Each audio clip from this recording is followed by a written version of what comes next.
That is, in fact, not Wonderwall. That's Craig. Is there a difference? Oh, yeah. I like Wonderwall more. Yeah, people actually want to hear Wonderwall. Not many people. Well, yeah, I was going to say. Not many. But there's a couple out there at least. Nobody wants... Actually, everybody would probably like to hear Craig, but Craig's never said anything. So. Hey, guys. Yeah, that's not Craig. Hey, guys. No. We got a big one. Not as big as last week, but we still got a big one. No, we're not doing an hour and 45 minutes this time. No. You know what? I heard overglowing positive results from everyone that listened to the podcast last week that they enjoyed every minute of it. So I didn't get any complaints, but I did get people like, "Man, that was a long podcast." Well, I mean, that's what happens when you just are the best podcast they were just stating about a D&D. fact, though, not a opinion. Yeah. But we're not, I am saying I'm not doing it. Or was it with a connotation of, oh my god, that was a long podcast? Well, it was. Was there like tone to it? No, not really. It wasn't. It was not a negative review. It was a. Well, it took me 2 days to listen to it because it was that long. I mean, that's what my wife did say, is you should split it over 2 days. Did they have it on 0.25 speed? No, they probably don't have that much time to listen to podcasts. I mean, a lot of people do listen to it at lunch, which is usually only like 30 minutes here in South Carolina. Yep. So, or some people listen to it when they're driving to and from work. Yeah. That's fair. Yeah. So I want to start off this conversation saying that I backed a Kickstarter. I think in like 2 years ago, like either late 2019 or early 2020. It was for mystery dice. The shop, whatever it was. The shop, whatever, had basically a bunch of mystery dice that they wanted to make, and they just kickstarted and like you get a full set. It was decent price. Was the real mystery if you're ever actually going to receive them?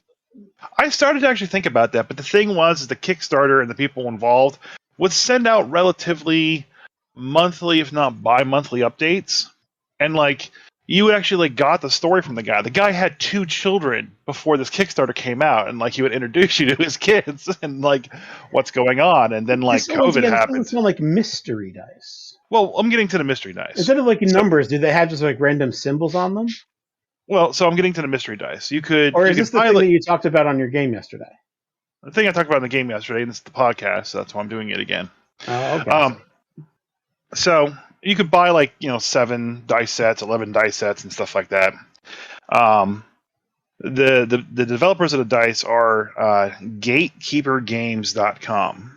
Definitely check them out. There's a couple dice sets on there that I think you can buy or at least obtain directly that are really cool looking. And like there's a couple that like I may want. There's a black and purple die out there for all the friends of ours that listen that is black and purple that we all need to get. So I got like the Kickstarter exclusive D2s that they have. You mean a coin? Yeah, that's called a coin. Yeah, well, this is a hexagon. That's already too many sides. Yep. Well, it's hexagonal shape, and then it's just A or B, and then like one's like the sun, one's a moon, one's a D20, one's a castle. Just they're neat. I'm not going to go into like the 11 sets that I got. We got the Van Gogh Starry Night, one that has like a book on the inside, and another one looks like glittery purple. So they're okay. They're more for my wife than for me. But what I got that was the best part of this deal is the mystery grab bag wacky dice. Okay, I didn't know what it was going to be, and he said there's like 8 different variants of this wacky dice. Well, the ones I got were honestly the best things I could ever ask for when it came to dice. These are the dice that I love and love to use when I play games. So I got what's called the GM Assist Dice Set. All right, there's a collection of D10s and D12s that do the following: a D10 for attitude, like angry, disappointed, miserable, happy. Great, I've seen that one before. Another D10 for weather, so I can just roll it. Oh, it's going to be sunny today. Great. Then we get to the first D12, which is trap type. So you just roll the d12, and oh, it's a pit trap. Great. The next d12 is the loot size. So very small loot size. So it has like very small, large, no loot, things like that. Okay. Then I have 2d12 that is bipedal and quadruped location hit die, which, oh my god, I love these. If These are the you- best dice ever. Yeah, if Yeah. D&D actually used hit location, that would be awesome. So when I played 4th edition, when a character died, I would have them roll on my own d12 hit location die, and that was like instead of dying, that was like where you got your permanent injury. Oh, you lost a you have that's a quadruped. That doesn't work. In your torso, your belly got slashed open, so you can't digest food as well. So you need eat twice the rations every single day, or Is there drink a twice the water. sectoped one? There's a second pedal. No, a sectoped. No, Or six pedal, whatever it would be. Yeah, what No, about an octoped? Because what am I supposed to do for a centaur? use the quadruped.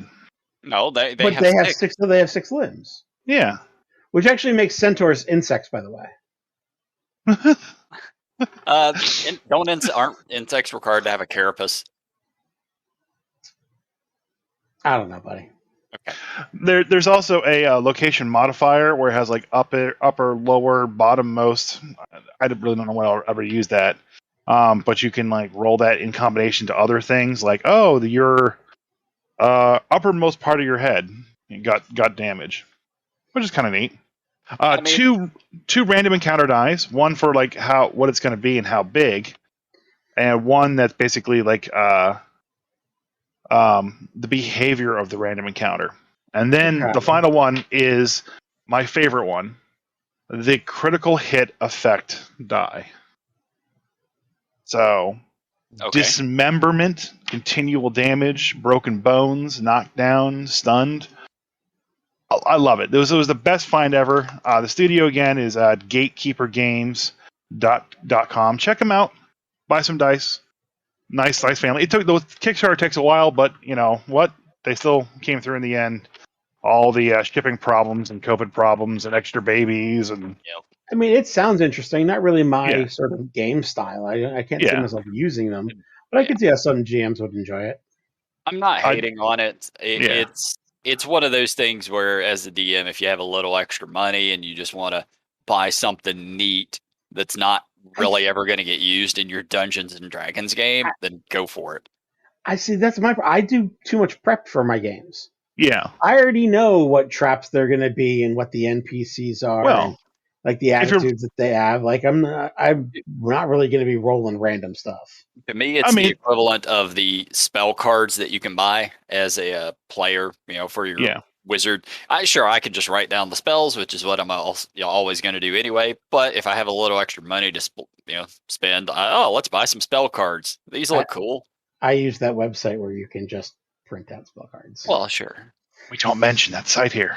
And then I just print them out and put them into sleeves. Yeah. Or you can just type them up and print them out. There's a million ways to do that. Point is, it's a neat little gadget that doesn't really do anything, but I like them. I like them a lot. I mean, there's some in there that I would use a lot more than the others.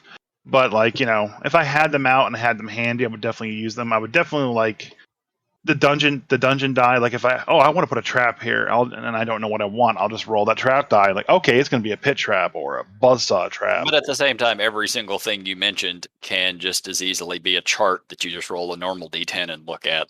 Yeah, and then that's all what it he's. is. Yeah, these are just charts on dice. Yep. Yeah. That's what they should have called it. Charts on dice. Charts on dice. Chartsondice.com. Get all your charts on dice. So you guys have what a good. I would actually prefer is just a dice with this random shit on it. I mean, have you tried there's the an Force and Destiny exclamation system? point and then like a smiley face, and then there's like a poop emoji, just random shit on the dice. Again, have you tried the Force and Destiny system? No. Okay, well that's pretty much how their game works. What's this little hill with the umbrella with the cross through it? Oh, okay. Whatever you want What, to be. Yeah. what about this one with the lightsaber that's exploding? Okay, what about this one with the lightsaber that's stabbing somebody in the stomach? Okay, what about this guy that's just an explosion? Oh, that's a success. The explosion is successes? I mean, isn't it normally? Oh, I guess so. I will get into that a little bit later. I ran Adventures League, and I have to tell the story about it, and I want you guys to basically listen to the whole story from beginning to end, and then I want you to tell me what I did wrong, if I should have been nicer, or if I should have ended the party with 4 deaths and Ooh, I already know what you did wrong. I ran. You ran Adventures League. Okay. Yeah, well, Well, yeah. I'm Has running my, Adventures. has my answer ever been be nicer? Ever? I mean, once I think. It can be. Has it ever? When we're talking about Dungeons and Dragons, I'm Oh no, pretty sure no. I think Magnus one time said be nicer to the purple and black when Death was like there killing people one time. But Possibly, that was about yeah. it. Yeah, possibly that's about it. So, anyways, okay, so I am running Frostbane in hardcover, and the group that's basically the table, everything that's bad that happens in a session, even people that aren't there, they all suffer the effect. So everyone was kicked out of the one town that they were in. Okay, and this really isn't spoilers. It's just how this team addressed this situation that occurs. So nothing more specific other than Torga's.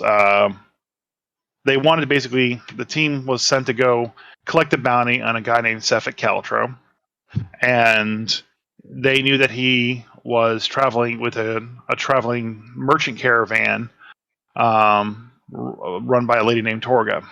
And when we started the session, they were outside of town and told that they couldn't come back in. So they started walking north to the town, Lonelywood, that was even more north of where they were.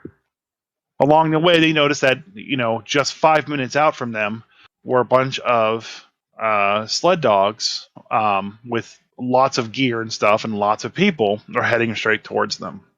I changed up a little bit because I had 6 people at the table. I said there were 4 sled dogs. 1 had a bunch of people, and 2 had a bunch of cargo, and 1 was like a little tent, kind of like more cargo but more fancy, and that's where they believe the Dwarven woman was driving the caravan, and in the far back. And I said, you guys have until I get back to this table to tell me what your plan is. And I had to get up and handle some stuff in its energy. And I came and sat back down. I was like, all right, what's the plan? And I started with the girl immediately to my left. And she's like, I want to hide in the trees. All right, go hide in the trees. They also had drawn a map for me. So they had the road, trees on the right, and like the frozen lake to the left. So the girl to my right, she's like, Unicorn, she's like, okay, I want to hide. What's your stealth check? 7. Okay, great, perfect. Next guy, what do you want to do? I want to hide. What's your stealth check? 8. I'm like, all right, whatever. And these guys are killing it on those stealth checks.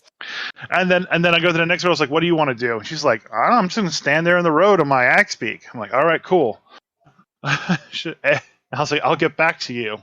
And then I go to the next girl, and she has a chocobo in Adventures League. Yeah, you can buy anything in the player's handbook. You can buy axe beaks. Oh, don't want to get demonetized. The next girl, she wanted to hide, and then comes around to a kobold. He's like, I want to ready an attack to hit the guy with my, I think it was Thorn Whip, I think it was, when he gets close. And then the last guy was, I want to cast Sleep on the caravan as they come by. And so I set him up, and I was like, okay, you tell me where you cast Sleep. Before I got to him kind of figuring that out, the girl that was on the axe beak was like, "Oh, I want to actually, I want to change the damage. I want to actually hide." I was like, "Okay, that's fine. Give me a stealth check with your axe beak." I gave her the stats, and she got like a 22. So of all the people there, the girl on the giant bird is the best hidden person. Unbeknownst to the players, these guys are always on the lookout for threats. I roll perception checks for the guards. One for each guy driving the sled, Stefan Caltro driving the third sled, and Torga driving the far one in the back. Everyone scrubs, but beat all the players except for the Chocobo lady. And Stefan Caltro gets like a 23. So he sees everything happening. So they slow down as they approach.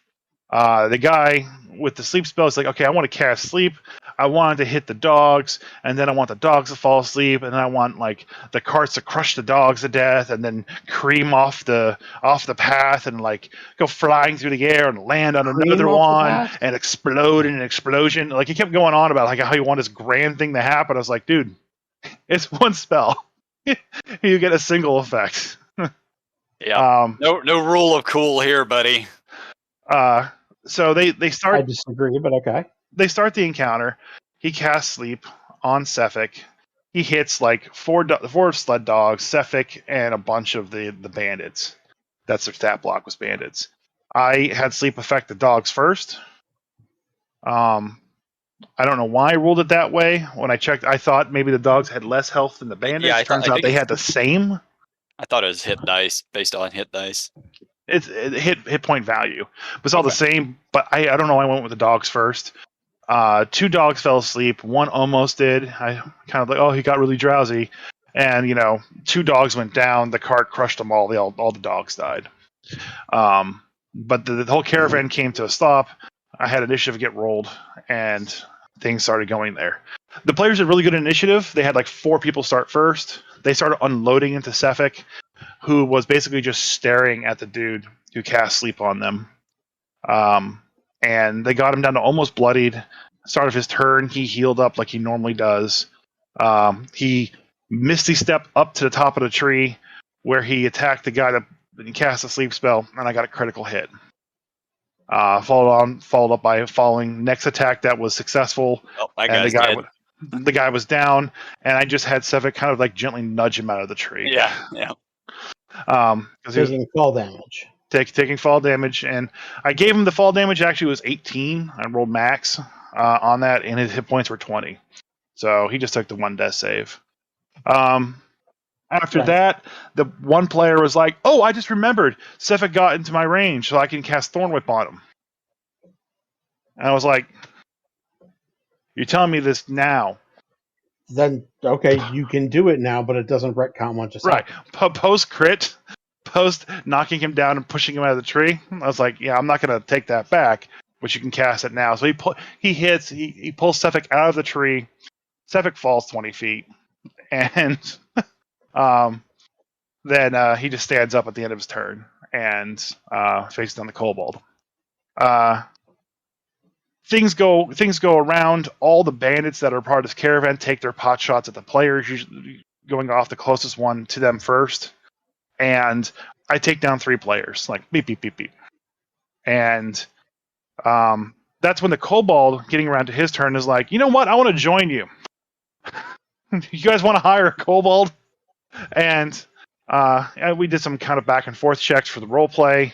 The persuasion check that he did. This is the same guy I talked about a while ago who tried to persuasion himself to the Archfey to try to get out of everything and couldn't pass a 10. Mm-hmm. Well, he rolled a 9, -1, so he had an 8.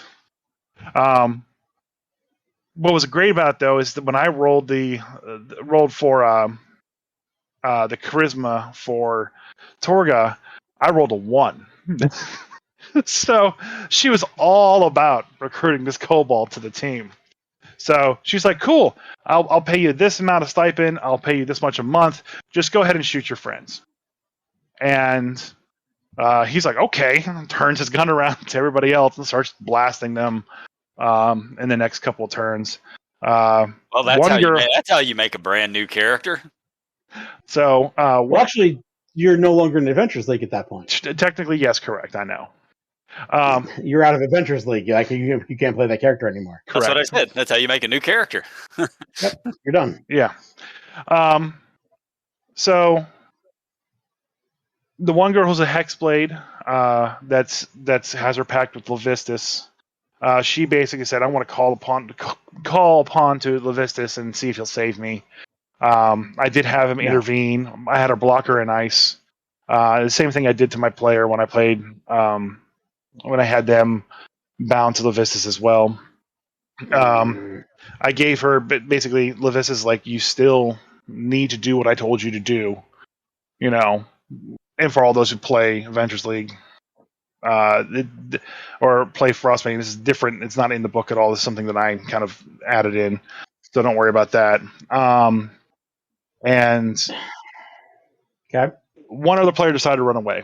It was one of my favorite players. Her name was Tots, like Tater Tots. And she goes running off into the forest, and she's hiding. Two of the bandits are chasing her. She decides to pop out of the tree and shoot one, kills it immediately, and then she hides again. And it's just her and this other bandit taking pot shots at each other. And eventually, though, unfortunately, the bandit gets more shots on her than she gets on him, and she falls out of the tree, takes the death save, and then the bandit walks over and coup de grace her with another crossbow bolt to the head. And an image that's now burned into, or a moment that's now burned into my mind as a DM forever. The second I walked over and put that last bolt into her head with the bandit, she went, "Damn, that's cute." And I don't know why, but it's adorable. I love it, and that will stay in my head forever. It must be a thing kids say these days. So at the end of it, one person was left for dead who passed all his death saves. The girl in the ice block survived, and the kobold is now part of Torga's crew. So you told me the other day that it was 4 of 6 died. Yeah. But you didn't explain the fact that literally one of them became an NPC. Yeah.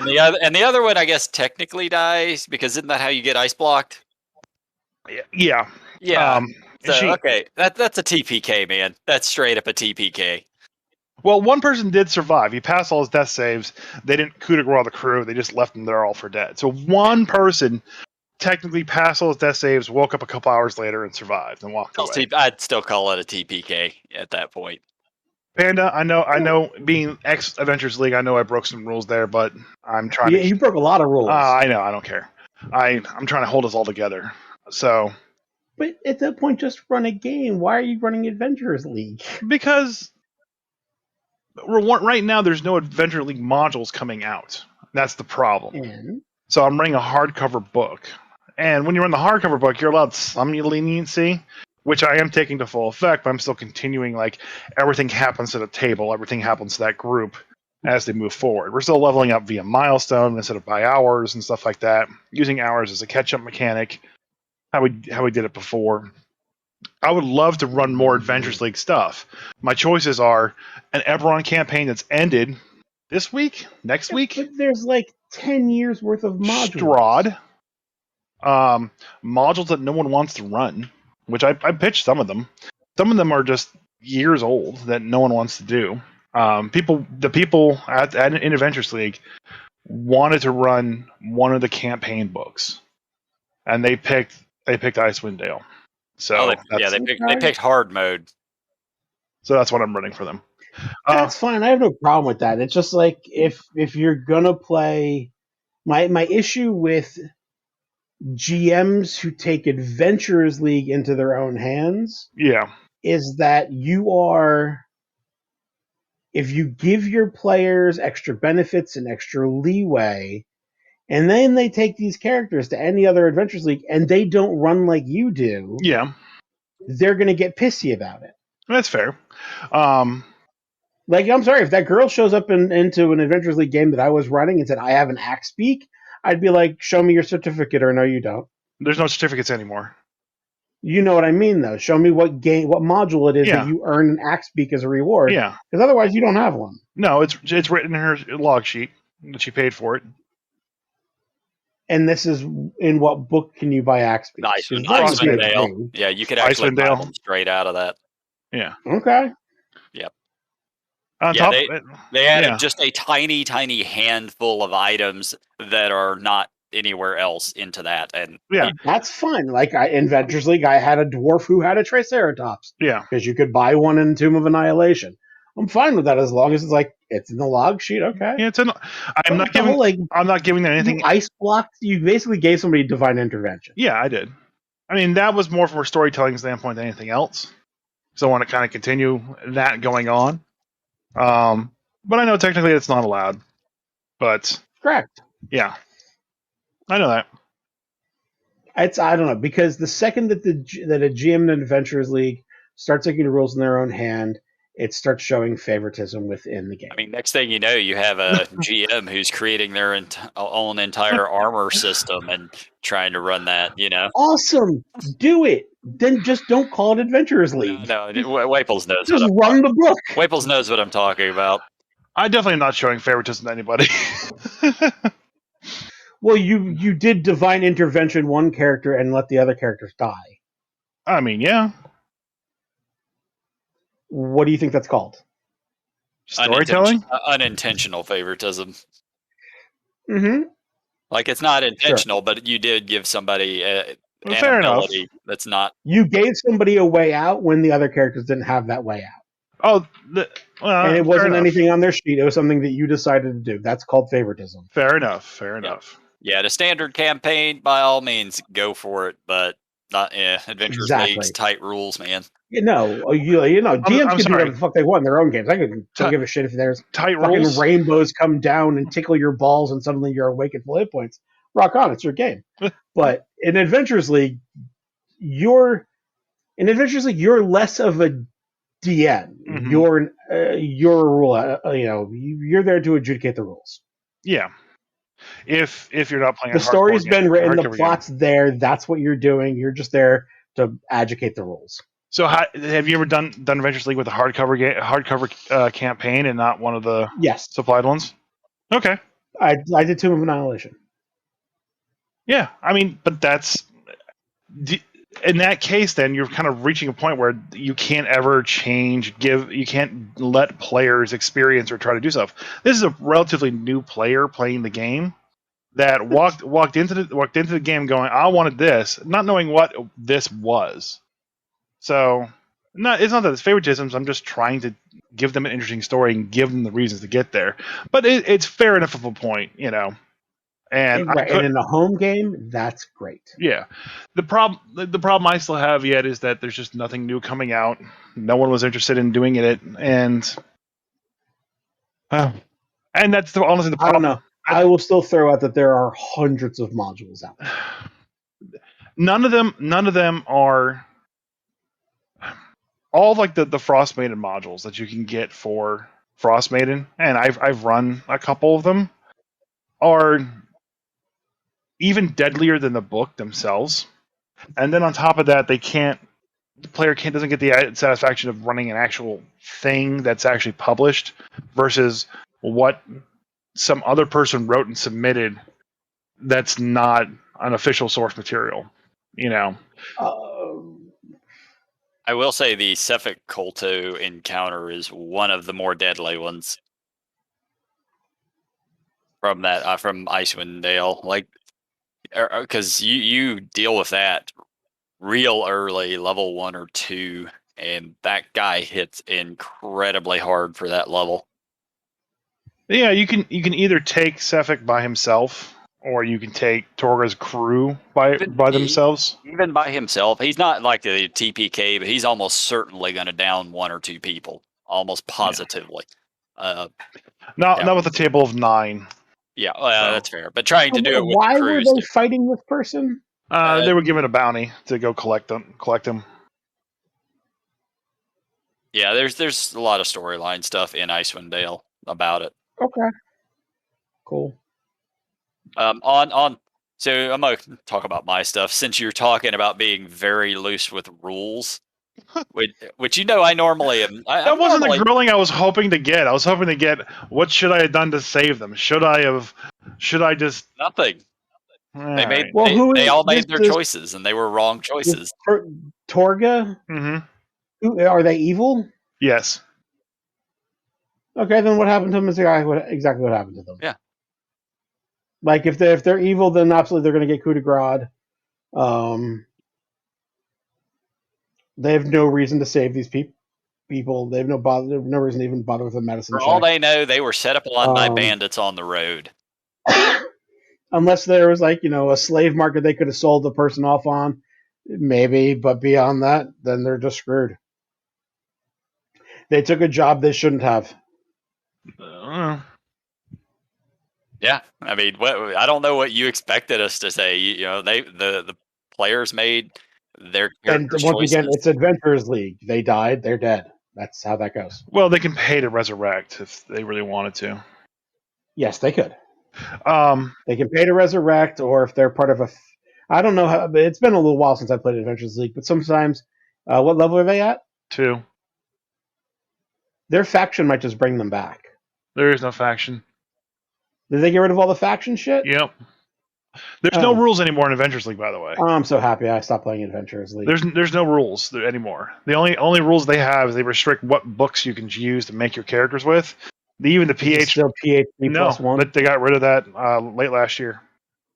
Oh. Okay, I'm still real happy I don't play Adventures League no more. Honestly, I stopped playing when they switched to the milestone system.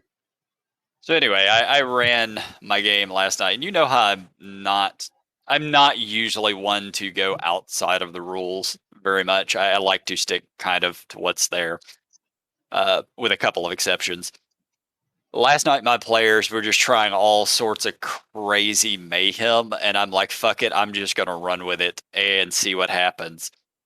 And one of the encounters, and I took video of it. I might share it with you guys later of one of my players, but they were inside basically just like a dungeon full of goblinoids, kobolds, and there were gnolls down in there, bugbears, hobgoblins, shit like that. And they had killed a bunch of goblins, and they had sneaked up to a doorway to look into the next room to see what's in there. They could hear some talking, and from their position, all they could see was 2 hobgoblins sitting at a table. They could hear some other voices within the room that they couldn't see. So they wanted to try to pull the hobgoblins into the room with them so they wouldn't have to fight everything. And I have no idea why they decided to try this, but they took one of the goblin bodies and decided to fucking weekend with Bernie it. Like, they took it up to the door, held it up, and one of them was trying to do the voice of it. Hey, come help us with this thing. I love it. While doing this, because where we were playing at, my player Mike, he loves puppetry, like the fucking Muppets and everything. So he has a lot of puppets around the house. So the player who's doing this puts a fucking literally like a goblin puppet on his hand and is mouthing this thing, and all of us are just fucking dying, laughing, losing it. I'm like, fuck it, just make a performance check. Of which, of course, he fails it miserably because he doesn't have performance. So they end up having to fight that entire room full of shit in the doorway, which kind of sucked. But I thought that was the last time they were going to do that. It failed miserably. Why would you try that again? So a little later, they had killed some bugbears, and there's a room they see 2 goblins sitting in there. So they're like, fuck it, let's try it again with a bugbear this time. And bugbears are like 7 feet tall. I mean, it's like a Wookiee. It's huge furry animal. So they grab the two people with like a 16 and 18 strength, pick up this fucking bugbear and literally just hand puppet this thing. He gets like a 23 on the performance check, I think. And there's an intelligence difference between hobgoblin and goblin. So I'm like, that's a really good roll. These guys aren't the brightest. They're sitting there having a conversation. And the bugbear takes up the whole goddamn hallway, so they can't actually see anyone behind it. So sure enough, the goblin gets up, starts to walk over there. They make the attack roll, instantly kill the goblin with a crit. So the other goblin that's in there is like, oh God, what did we do? Please don't kill me. Not realizing that it's not actually a bugbear. Then they proceed to then take said bugbear, run into the room, throw it on top of the goblin, pinning him down, and then just kill him while he's under it. All of this. So they did help me from Marvel. Maybe? Explain. Thor, that's Thor and Loki's favorite move. We're going to do help me. I don't want to do help me. It's so embarrassing. Yeah. We're going to do help me. Yeah, basically. And then just throws Loki at somebody.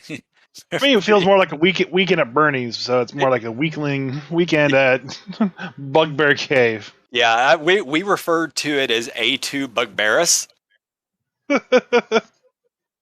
Alrighty.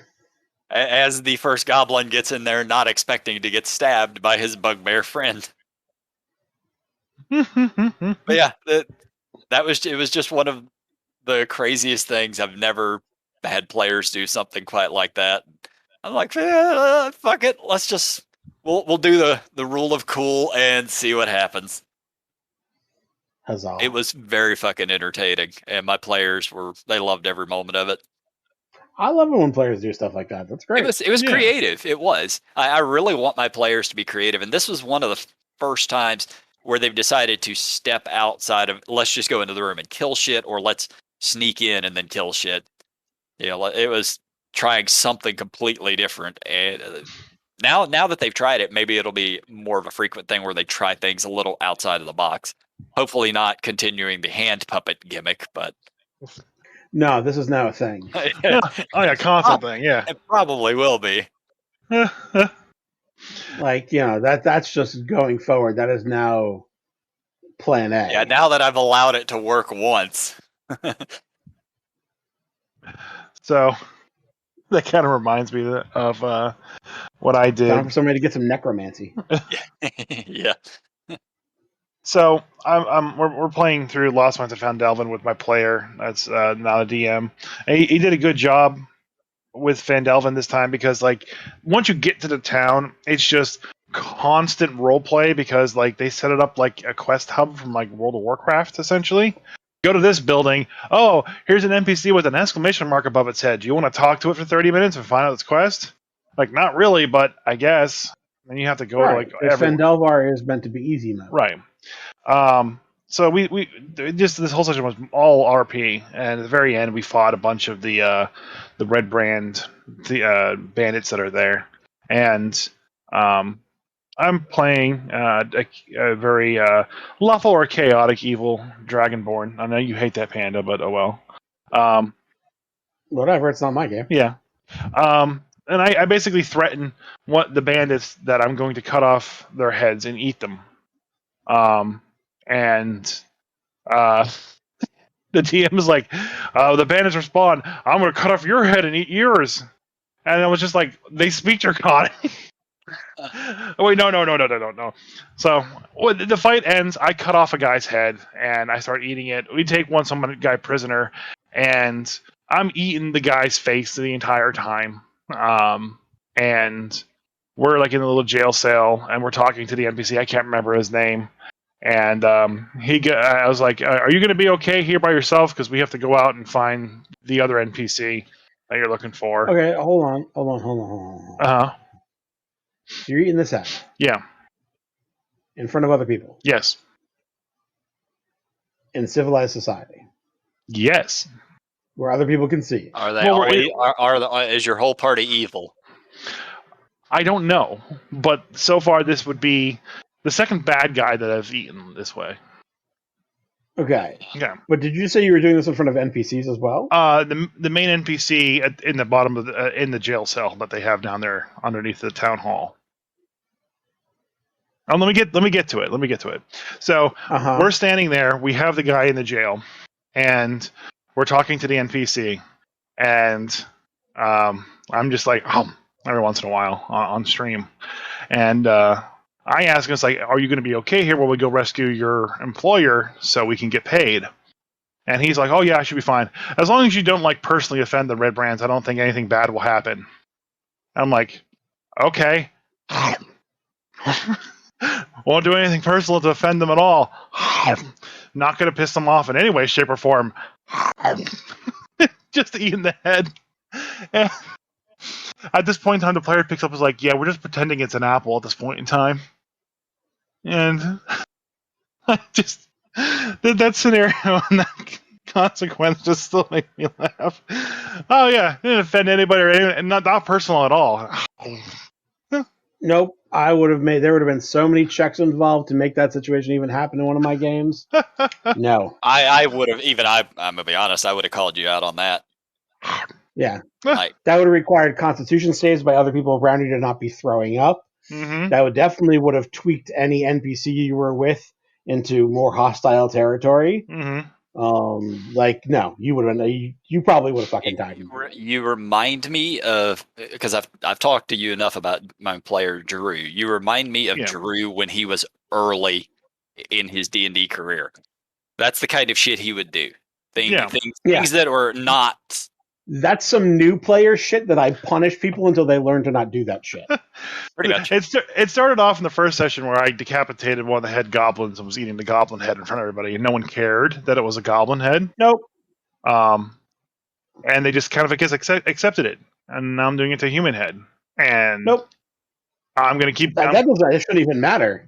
You're doing it to a sentient being in some way, shape, or form. No. I'm just going to keep escalating that until as far as I can take it. No, they're also... The cool part about it, too, is the players are trying to teach me, like, you don't do this. You eat meats and cheeses instead. It's even less about you, and I understand the DM is relatively new, but it's more about the DM not controlling that scenario. That shouldn't be allowed. It shouldn't be a thing. If you're playing a character that does that, one, you're not playing your alignment correctly, and two, it's the DM. Yeah, that's some chaotic evil. It is. Yeah, that's what I said I was. Well, I thought you said you're lawful evil. Yeah, you'd said lawful evil. If you're chaotic lawful, evil, chaotic evil. No. Lawful and chaotic are two vastly different. Very different. If you are randomly cutting off the heads of your enemies and eating them, you're chaotic.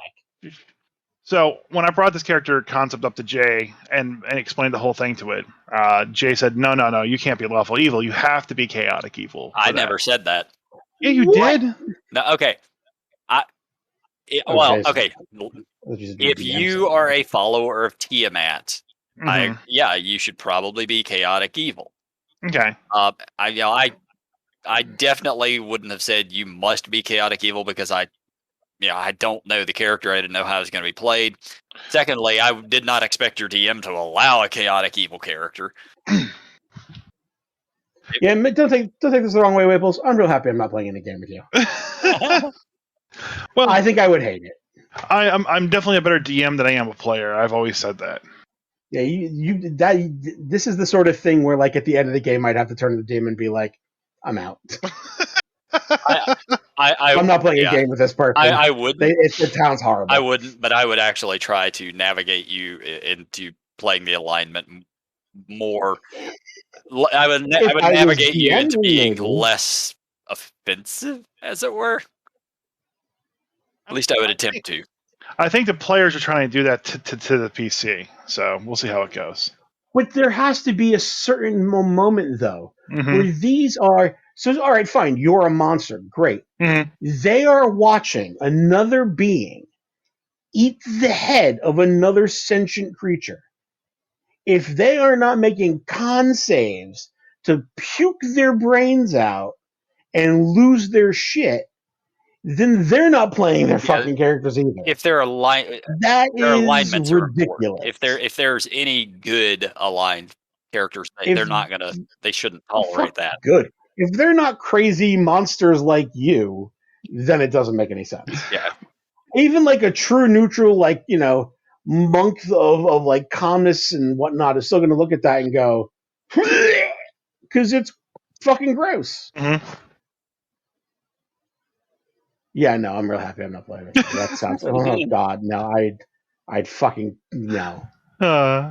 No, there's an anger boiling inside me at the very concept. I'm very curious, have you ever had other players underneath you do that kind of stuff? Me? Or him? Me? Not you, Panda. I know you've had. Oh. I was asking. Oh, yeah. I do the same thing you guys do. Oh, okay. So you do the same thing when you're DMing that we do. You sort of nix that scenario very quickly. But as a player, you don't realize that it's happening. So as a player, you decide to be a jackass. Listen, I was told that when I played my last player that I was too controlative and too in charge of the situation and led people so far. So I was like, okay, I'm going to do the complete opposite of this. I'm playing... now, why would you immediately go to that extreme? I'm playing a very dumb... 8 intelligence, freshly hatched, morally corrupted, Dragonborn. So this is a vindictive play. No, it's not vindictive at all. I thought it was an interesting concept, and the guy doesn't understand food, I think that's where I honestly started doing it with. I honestly didn't really think of, like, as from a player side, I didn't honestly think of it. If he doesn't understand food, then why is he eating people's heads? Because it doesn't matter to him. He's just, I killed this thing, so I'm going to eat Then it. why aren't you eating rocks or tree bark? He also doesn't understand object permanence, which just comes off really fucking weird to me. That's I true. don't think that's actually a thing. No, He also doesn't understand metaphor. Like, one of the NPCs walked up and said, "I want to put Fendelver back in the map," and I was like, "Oh, hey, person that has the map, let me see the map." And then she held the map up and was like, "You guys are already on the map." If you have no object permanence, you're fucked. How am I fucked? How have you even existed up to this point? So the character's story was that he was hatched, How have you not like lost half of your belongings by chance? trained, and then pushed out and said, "Go to Baldur's Gate." But you have no object permanence. No, yeah, they're all dead. Huh? Everyone that I left behind in Waterdeep, they're all dead now. No, I'm not talking about people. I'm talking about things, objects. You have no object permanence. Yeah. That's what you said, right? No, that's what everyone else says. He Okay. doesn't once something's out of his sight, it does not exist. Right. So if he puts his sword down, he doesn't have a sword anymore. But it's always by me. No. But if you don't see it, you just walk away from it. You fucking forgot. He'll see it again someday. Yeah, I'll see it again someday. The best part is once I hit level 3, I'll start making the sword. And that's what I'll do. I'll start forgetting my sword places. I got my sword. It's right here. I mean, you're a warlock, so you can do that. Those- Never mind your spell book. I don't have a spell book. Pretty sure warlocks have to have a spell book. No, they don't. You sure? No, they don't have Because I would have lost that shit. I don't play warlocks, they just have spells like sorcerers. Oh, okay. Yeah, I mean, only wizards carry spell books, and they're chumps. And our Eldritch Knights. Yeah, chumps. But anyways, this is going to lead me into the conversation why I invited everything about your character. Me too. This is the reason why I brought Panda on for this, so he could scold me even further. It seems. Yeah, we're definitely hitting you hard tonight. Oh yeah, let's beat up Chris night. You suck at playing D&D. Punch. Well, when you do things that deserve a scolding, I have no problem giving you one. I definitely don't think you suck at playing D&D, but I think this character is terrible. Okay. Oh yeah, no. Okay. I would not want to. Okay, but I will addendum to I would never play at a table with this character because it would drive me insane, and I'd want to punch you literally in the face. Fair enough. Okay. All right. So as I'm making this character and kind of going through like what he is, what his tenets are, what he follows, I kind of borrowed Matt Mercer's tenets of Tiamat and kind of structured basically everything around what those tenets were. I can pull them up here in a second. View. I also Matt Mercer, and it's not just lore; it's always broken. This is just lore, and it matches like what 5e Faerun uses too, but it's just kind of like written down more in stone. So the tenets are amass wealth but spend little. The gold and the power that comes with it is sufficient reward in itself. Do not forgive nor forget any indignity to yourself. Let no affront go unpunished. Take what you covet. Those without the strength to defend their domain are not worthy of it. And deities of all creeds and from every pantheon are inherently tyrannical, and you must defy those gods and overthrow their despotic rule. So those are the commandments of the Scale Tyrant, the Tiamat's things to live by. So you immediately fail the gold one. Why? You have no object permanence. How can you amass wealth unless you're constantly staring at it? When someone says object permanence, I just think of babies. Like if you put like your hands over your face, oh God, mommy's gone, and then poof, there she is again. Right. Yeah. Right. You don't look at your gold; you forget it exists. I don't forget. You don't know how big you might be aware that you have some wealth. Yeah. But you don't know how big it is, what the amount it is, or what it looks like. When you close your eyes, you can't see gold. Okay, You might have a generic concept of it, fine. but you can't I see have it in your mind's eye because you don't have one. fine. Then I have no object permanence when it comes to other people. Okay, If I well, don't- So you have no personal recognitions. Oh yeah, none. That's for sure. You can't remember Yeah. the faces of people. I didn't write the object permanence down as a character trait. People just assume that because every time they like disappear and move away, I just assume they're dead, and that's what people have assumed from that. So, anyways, so I was leveling up the object character. permanence is an actual thing. So I was leveling up my character, and I had to pick a level 1 spell to learn. Going through the short list, I already have Hellish Rebuke and Hex. Okay. And I needed something that was kind of like would work for my PC, and not like eat up another reaction slot. I also took the evocation for False Life, so I didn't need anything that gives me temporary hit points since the effect went in stack. So the Armor of Agathis is out immediately because of that. So there's the Arms of Hadar. There's Cause Fear, Charm Person, Comprehend Language, Distort Value, Expedition Retreat, Illusionary Script, Protection from Good and Evil, Shield, Unseen Servant, Witch Bolt, and Wrathful Smite. There are a couple good ones there, but I didn't really feel like any kind of DPS one is something that I really needed. I only got 2 spell slots, so I'm not going to be casting these spells for damage. And if I do, I'm probably going to be using it for Hex, not using Arms of Hadar. So I kind of wrote off all the DPS ones. So I was like, okay, I want something that's a little bit more versatile. Maybe Cause Fear, maybe Charm Person, Comprehend Languages. And I was like, Distort Value. And I gave the link to you guys in Discord for Distort Value. And when I hit this one, I was like, this just makes the most sense for my character. No. Shush. So this one makes the most sense for my character. First and foremost, a lot of people wouldn't like it because it is an Acquisitions Incorporated spell. Ding, ding, ding. And that immediately is everyone's like, nope, not going to use any of those spells. And that's fine. So, by the way, we can only see that link if we actually owned that book. All right, well, I'll copy and paste the text description. I can just look it up. There you go. It's on Wikidot. So, casting time of 1 minute. The range area. What's the spell again? Distort Value. It's in Wikidot. Value. All right. Casting level 1 illusion spell, or first level illusion spell. Casting time of 1 minute. Range area touch 1 foot cube. Components verbal. Duration 8 hours. No concentration needed.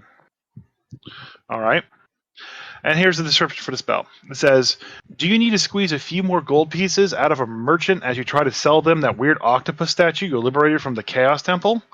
Do you need to downplay the worth of some magical assets when the tax collector stops by? Distort Value has you covered. You cast the spell on an object no more than 1 foot on a side, doubling the object's perceived value by adding illusionary flourishes or polish to it, or reducing its value by half with the help of illusionary scratches, dents, or other unsightly features. Anyone examining the object can ascertain its true value with a successful intelligence investigation check against your spell save DC. As you go for higher slots on it, you can increase the size of the object by 1 foot for each spell slot over the first. Mm-hmm. So, when I only go, okay, this spell is perfect for him. He's just going to try to cheat people out of money. That's just the asshole that he is. I fully expect this PC, guys. I honestly fully expect this PC to die within the next 2 sessions. Something's got to kill. And then I'm coming in with my spirit astral self monk. It's going to be a lot of fun. So, anyways, this got me thinking. I picked the spell, and then a couple days later, it got me thinking. When I have traditionally run games, and I hand out, let's say, 10 gems worth 10 gold apiece, okay, and we get to a merchant, they just kind of like basically, the characters will either maybe just add it as gold value directly to their sheet, or they'll just say, hey, I have these 10 gems worth 10 golds each, so that's 100 gold. Gonna buy 2 healing potions with that. And that's bim bam, boom, we're done. You find an art object, worth 50 gold. You find an art object worth 50 gold, and that's just it. There's no checks. No one does any kind of like Pawn Star-y shit to that goblin. Maybe a DM may haggle with it, or maybe they won't. Sometimes I like, when I was playing through the Owl campaign, the hobgoblin in the store would always underplay you 20% what the value of the object was right out of the gate. And you'd have to kind of like give them a reason to give you any more. So what I realized this spell does is this spell essentially, would trigger a DM to basically always start doing investigation checks on any item that you tried to sell them at the store, which I don't think is something merchants would always do. They would just see something and go, okay, that's a longsword. It's worth 15 gold, brand new. This one's used, so I'll give you 7 for it, and that's it. With the stored value, you can say, oh no, it is new, and give me 14 for it. I never used it, and they'll go, okay, and here's 14 for it. And then I realized, so basically what this spell does is this forces the DM to start making checks on all the items. But then again, but then again, would the DM really do that? And me and Panda talked a little bit about this on one of the streams. Make sure to watch our 7 Days of Die streams, our off night streams. A lot of fun. We talk about D&D all the time. And it could be that they're just going to go, oh, this art object, this what I call the stupid frog, because that's what I had, it was worth 40 gold. I used the stored value on it, now it's worth 80 gold. And I go, hey, you want to buy this stupid frog? And they go, okay, cool. It's worth 80 gold, right? Yep. Okay, here's 80 gold, and you're said and done. That's kind of like how the interaction would go if that was an 80 gold art object. Well, no, I'd give you 40 gold, but sure, go ahead. Fair enough, whatever. But still, this kind of just makes that check happen. Now, Panda had a couple of good points. I'll let him make those points here in a little bit. But I kind of like this spell, and maybe it's just because it's Acquisition Incorporated and it was all about just squeezing money out of things that didn't be there. It was very interesting to me that this caused a headache, or would cause a headache, and make the DM do all this extra work and start rolling all these extra investigation checks. And maybe you would play the merchant, so oh, he starts buying these art objects from you at double the price, not knowing that they're not worth this much, and then we get all of the Panda's idea. So Acquisitions Incorporated wasn't about squeezing more money out of people. It was a joke. It was never a joke. It was the best the entire Acquisitions Incorporated campaign is just a comedy routine. Yeah. I barely know it, and I understand. It's not a real D&D game. It's a real D&D game. That's what got me back into forth. It's what got me into D&D. Damn it! It's a comedy to me. Damn it! Right, but it's not in any way taken seriously. The rules are very fast and loose, and the fact that they wrote a book for it and then tried to assign some rules to some BS shit that they came up with is where you get shit like this. Is why I would never allow it into any of my games. Okay, fair enough. So Panda, tell us what you would do if a player had this spell. Pretty much repeating they wouldn't. Right, but just pretty much repeating how you would have handled it as a DM when we talked about it on our stream. God, do you think I remember? Yes, I do remember, actually.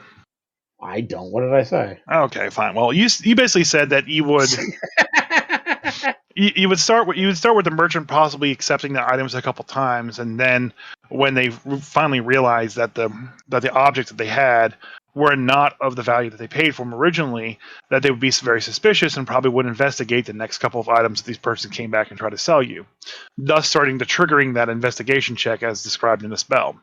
And then maybe possibly now that they start getting ripped off, you would basically maybe trying to rip them off, or you would hire other people to go basically collect the money you believe that you got swindled from. Oh yeah, of course. Yeah, and you took it to this big, huge. Spell only lasts 8 hours, so they're eventually going to go back and look at the thing and realize you sold them a piece of shit. Yeah. So that was stop doing business with you. that was essentially how you approached it. If you want to elaborate further, I mean, that's what it boils down to. It's you're being an asshole. People remember you, and you're selling them a unique thing. You're not like selling them some generic thing, and it lasts 8 hours. So it means that within the same day, they're going to look at the same thing and realize, hey, this doesn't even look like the item they told me. Because it simply says it's adding illusionary flourish to make it look better. Yep. So it doesn't even it's not even going to look as good as it did before. It's obvious that magic's been used upon it. Mm-hmm. So I mean, depending on who the merchant is, they're either if they're in any way good or sort of neutral aligned, they're just never going to do business with you again. And if they're evil alignment, you're just going to get fucking have a hit put out on your head based on how much money you just ripped them off for.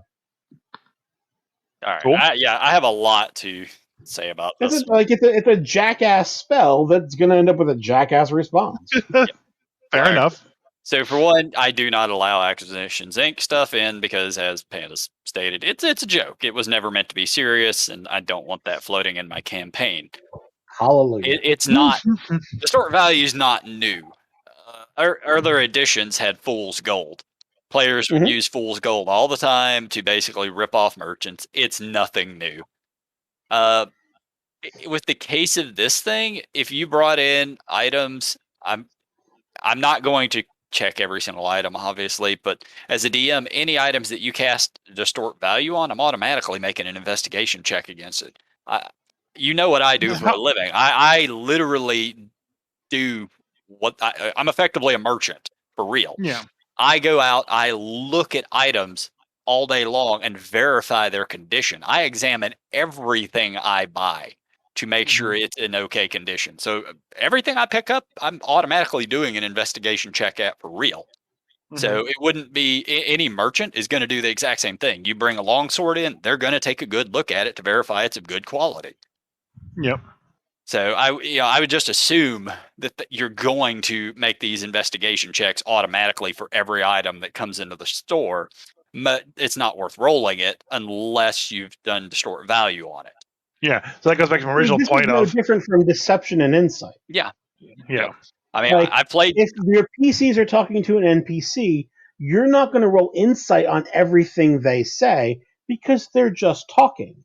But the second that they start lying, then you're going to roll an insight check on them because that's when you're trying to because that's when you notice that there's something off. It's the same thing as a fucking spell. You don't roll an investigation on every item that you look at, but if somebody hands you a piece of shit, then it automatically triggers the appropriate response, which is you have to make the check. Yeah. So that's what I thought was interesting because I handle merchants in a very kind of like fly by night sort of way. I don't really put much thought into it. To me, they're just the exchange point for things. I love when DMs spend a lot of time really going out with merchants. But me as a DM, I've got other stuff I'm focused on. I want to just sort of get it done, get it out of the way. I've got set values of what merchant, like if somebody brings something to a merchant of mine, if it's basic equipment or hell, I don't even remember. They basically will pay half for used equipment, and well, that's nicer than I do. Yeah, I make it simple. You get half for used equipment. If you're bringing them gems or art or whatever, I'm going to give you full price basically, and they sell it for double that or whatever they can sell it for because I don't want to sit there haggling. The other way. Like if you killed a bunch of bandits, which happens as level 1 traditional bullshit, you kill some bandits, you take all their gear, you bring it into the next town, and you go to the blacksmith saying, "Hey, I got these swords, I want to sell them to you." Why in the hell is that blacksmith going to buy those from you? He makes his own swords. Why does he want to buy the shitty swords you have, clog up his inventory with useless shit, when he's making handmade better items that he can sell at full value? If they're taking it to the blacksmith, they're doing it wrong. Yeah. Like there's merchants. Well, no, if you're taking it to like a village, they're not like they're going to have if you're a big city, there's going to be pawn shops and places you can get rid of some random shit. You're taken to a little village. No, you're not. You can't sell that shit. That is correct, and I do that. Like if you're taking it to a small town, they're not buying your garbage. I'll let my players do it in a big city because they're basically going and selling it off at some shit pawn store. Yeah. Where some lowlives are going to pick up some cheap ass weapons because they're going to go stab somebody tomorrow night. But no. Yeah. And like any sort of village, if you walk in with used equipment, no one's buying that shit. Yeah. When I took the swords off the bandit and play, I went to the armorer. They actually have like a shop there that basically just sells arms, and basically just sold the swords there at whatever they would give me. I didn't try to flourish up a sword or something like that. But I thought that was interesting. Like I said, I'm very hands off when it comes to merchants, and my haggling just kind of goes down to whether or not I'm the pawn star guys or not. And in most cases, I don't investigate objects and items. I don't make any rolls for it. I don't even assume some are being made. I just kind of assume that merchants are just seeing this shit on such a random basis. Like, oh, Jade Frog, I can appraise item that's appraised at 80, and just move on from there. But that doesn't take a check to figure that out. It just they look at it and go, okay. Yeah, they have a passive investigation score. Yeah, and I would go off the passive if anything. And hope that I get Chum-Li and not Rick Harrison. So there's that. Now, I have played characters that will haggle with merchants. Oh, yeah. I know we've talked about this briefly before, either on the stream or on the podcast, but haggling, if a player has persuasion or deception, and they really want, if they're proficient in those and they really want to try to haggle to get 10% more or whatever, as a DM, I'm going to let them, and hopefully DMs will let me and vice versa. Sure. But it depends on the situation. Yeah, not everybody's going to haggle, and you also run the risk of not. If you run in with 30 items of shit that you're going to sell, and you want to make a roll for every item, I'm going to tell you no. No, God, no. No, you make one roll, tell me, if you get a little extra. I'm going into town. These are the items I have to sell. Cool, tell me what the items are. Okay, they're not going to buy these particular items because there's no point to it in this town. You might as well hold on to them. For the rest of them, make your check, and we'll see how well you do. This is how much it would normally be worth, sold at 50% value. Keeping in mind that if you fail this check, you will lose money on this deal. And this also assumes that you are automatically selling these things.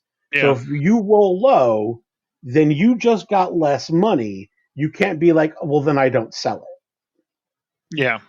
I think you haggled poorly and sold some shit. That's pretty much how we handled, or how the DM, when I played Star Wars, handled the shopping trips. Because sometimes we would have just shopping trips that were all 4 hours. Just 4-hour shopping trip. Shopping for magic items for 4 hours. And I make stores for every city, so if they're like, I'm looking for this magic item, I already know what magic items are in the city. Yeah. This is what's available. Good luck. So what it sounds like to me at the end of this podcast, Jay, is that Panda puts in considerably more time into building out his custom world than either of us put together. That's what I'm hearing too. That's what I'm hearing too. Yeah, I wish I could, but I'm ADD, man. I don't write down half of the shit that even goes on in my game, let alone fill out my world that much. With the current campaign, I spent a lot more time setting this thing up than any previous campaigns, and it still sounds like you're just doing way more work than I am on your world. No, I've seen some of the stuff that he's posted up on stream. Like he has this one like tab or window that basically shows all the potions and stuff that you can buy, and there's awesome custom stuff there, and he had items and drawn amazing stuff. Puts anything I've done to stream to shame. Actually, and if you check Discord right now, you'll see that I have one that's actually built up. This is in one of my cities. It's called Scotty's Magical Shop. It has the name of the proprietor, what the business is like, what the building looks like, and then his full inventory of items you have, and how often they restock those particular items. Oh my god. So I would love for just somebody to put out a book of what I'm looking at right now. Just a book. Yeah. Yeah, and you don't even need shop names. It could just be, this is a shop. This is what it carries. Mhm. But you spelled shop wrong, Panda. No, he didn't. He spelled it Yeah. exactly correctly. He spelled It's shop A. It's supposed to be shop A. It's not shop A. Then he's an A, not an E. He has shop E there. Yeah, it's supposed to be an E. What are you, No. illiterate? Shop is just SHOP. Philistine. Panda, you do amazing work, man. That's what I do. Yeah, When are you going to publish this? Yeah, it's just do a lot more of them. That's my home game. That's not published anything. Oh, you can make money on that. You need to make money on that. You could make money on that. I would buy that. If you make if you put a book with like 20 of those in there, I'll buy it in a heartbeat. Keeping in mind though that this is this has all the addended prices to how I charge for things in my world. Yeah, that's fair. So, like the prices don't match the DMG. I don't think they should. Because I actually do pricing based more off of 3.5 than I do 5th edition. Because 3.5 actually had good pricing. Advanced level up 5e has good magic item pricing. Basic 5e has no pricing. It has terrible pricing. It's horrible. I do like how they handled Icewind Dale. And their shops. Sell it. Yeah, you couldn't buy anything. You just it was like you had to put 5 pages together across the first 2 chapters to get an idea of how shops worked in Icewind Dale instead of having one nice little chart, but yeah. Yeah, Icewind Dale's purchasing was terrible. Just like most of 5e. What the hell is lesser fire resistance? I actually have like homebrewed potions. I know. Different particular resistances and stuff like that. So resistance is just half, so it's lesser just a quarter? The lesser it has you drink the potion and it has a max value that you can prevent before the potion wears out. No, I was looking at the chainmail. The chainmail of lesser fire resistance. It's more like 3.5. Where you basically like lesser fire resistance will stop like 20 points of flaming or something like that before it's useless. Yeah. So instead of it like being halved or something like that, it actually reduces it down in a different way, like by a particular numerical value. Interesting. I'd like to run my potions. I do like your potions. You don't have that one potion though that restores hit die though on this list. I don't think. That restores hit dice? Yeah. Probably not. Yeah. I have my own, which is healing salve on there? No. My healing salve is essentially my magical Vicks Vapor Rub, which you use during a short rest, and it maximizes your hit dice. Scroll of Acid Lance. That sounds like a 3rd edition spell. That one I believe. Yeah, that specifically says it's the acid version of Lightning Bolt. So it works just like Lightning Bolt, but it does acid damage. And you have Elemental Gem Emerald and Elemental Gem Ruby, but you don't have Elemental Gem Sapphire. I need Sapphire so I can get a goddamn War Turtle. They don't have them. I need a War Turtle. This shop doesn't have them. What kind of Pokemon shop is this? They only have particular stuff. Not every shop is going to have everything you want. Yeah, you have to go to the one directly across the street that is not Scotty's, but it's Snotty's Magical Shop A, and they'll have your Sapphire in it. No, they just don't fucking have one. Go somewhere else. We did the Lewis like that's why there's common stuff. Like I just put in level 1 scrolls and level 2 scrolls. Those are pretty common. They're going to be around. They probably have a good backstock of like level 1 and 2 spells, but like level 3 spells and up are very specific. They have this particular scroll. Mm-hmm. Like, because it's not something that's going, it's at least in this store, isn't something that they have just laying around. Staff of the Bear is another one of mine that's my own item. That's my own homebrew magic staff. I need to get myself some Emerald. Elemental Gem Emerald Sapphire. I need my War Turtle.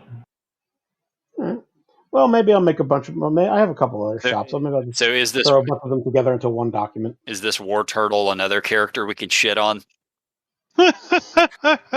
Listen, I know how to play fighters. I'm going outside my comfort zone to play a new PC that's Chaotic Evil. I've never played Chaotic Evil before. If you're playing Chaotic Evil, you're doing it relatively right. The rest of your the rest of the group, however, are not doing their alignments correctly. Yeah. It sounds like all right. Or we're going back I on know this you're now. doing it for the lulz. Let him get his rant out, and I think we're done. I know you're doing it for the lulz, but it actually comes across like you're taking advantage of a new GM. Oh, okay. Well, that's not the case. Like you're using Acquisitions Incorporated spells. You're doing horrible shit in the side because the DM doesn't have enough experience to know how to stop you. No, he does. It comes across as shitty. Fair enough. I definitely don't want to be shitty because I like my DM a lot. I think we have given him much insight for going forward with this character or the next one. I feel like there's going to be a Wrath Hammer coming soon, which I can't wait for. Honestly, I do anticipate one that happens. I know Mike listens to this too. This is how I wanted to end the podcast, Mike. I know you're listening to this. I know you're at the gym right now. Feel free to do to me with whatever knowledge that Panda has given to you. Text Panda. Work up something. I don't know. Kill the character if you need to. Make it happen. Kill me. Find me on Discord. Find Panda on Discord. He's got a Discord. Yeah. Find him on Twitch. Twitch.tv/Reverend Panda. Find him. He's a great guy. Easy to get a hold of. Yeah. But I know you're at the gym right now, and you do like to use our podcast to keep you pushing yourself further and harder. So for the next couple of weeks, I'm going to end out all podcasts like this. Is that all you're benching? Why are you echoing? I don't know. Is that all you're benching? Put a couple extra 10 pounds on there on each side. You'll be fine. There you go. All right. Bye, Craig. Bye, Craig. Bye, Panda. Bye, guys. I'm Craig. Bye, guys. Panda. I'm southbound and down. All my rolls are crits. It's time for me to hit the bricks.